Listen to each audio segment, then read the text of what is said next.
So we now learn that the American campaign against the Islamic State has already cost $1.02 billion. Now this is all a bit strange, but it's also too low, because you know that the troops in Iraq and Syria with the Islamic State campaign is supported by many countries. So what are the costs for these countries? If we see what the troop level is now, then we see that we have in Iraq already 4,500 U.S. soldiers and 7,000 contractors, U.S. contractors. We have 200 Special Forces troops from Australia, 120 supporting troops from Belgium, 600 Canadian Armed Forces personnel, and 100 Canadian Special Forces Special Operation Forces.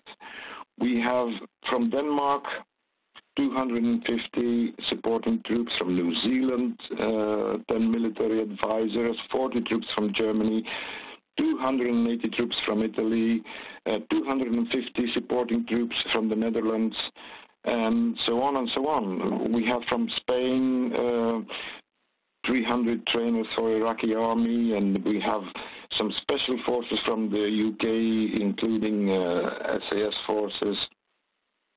So this is a much larger campaign than the press is willing to offer us. I don't mention even the F-16s that are involved. And let me remind you that the White House said in November that it would ask Congress $1.6 billion for a new, quote, Iraq train and equip fund, unquote. And this was part of a larger $5.6 billion supplemental spending request. Despite Obama saying there would be no boots on the ground, there are boots on the ground. And we have the first report that U.S. forces found themselves in combat against the Islamic State on 16 December. So it's beginning to look like a sort of Vietnam scenario, where we had also first these trainers that were deployed, and then we had the full-scale military operations.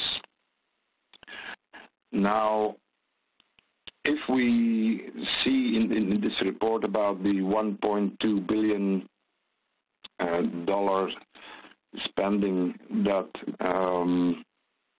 we have seen already 1,371 airstrikes in Syria and Iraq, then you can get the picture of how intense the fighting is. Now, there's something special about it. You know, the Iraqi army, the U.S. Army had to withdraw because they were not giving immunity, and so without immunity after 2011, the Americans could be sued for war crimes.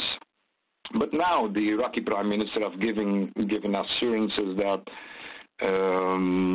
U.S. troops will be granted immunity. And so they also said, and this is an important point, I said, that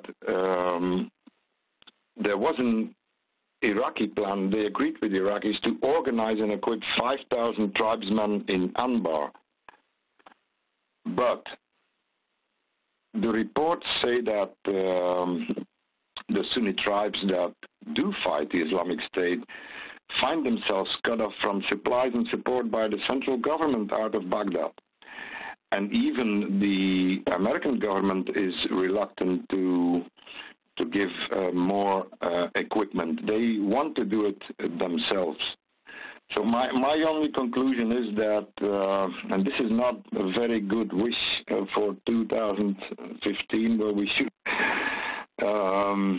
have more peace in the world, we will see more war in the region, and maybe beyond the region.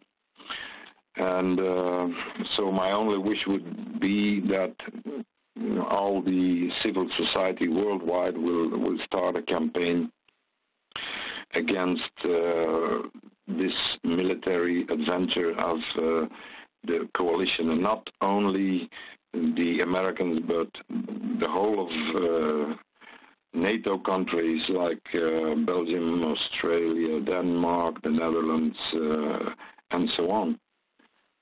So these 1 billion and the 5.6 billion that the U.S. administration is willing to spend could be better spent to solve the problems at home. And this would be also my conclusion.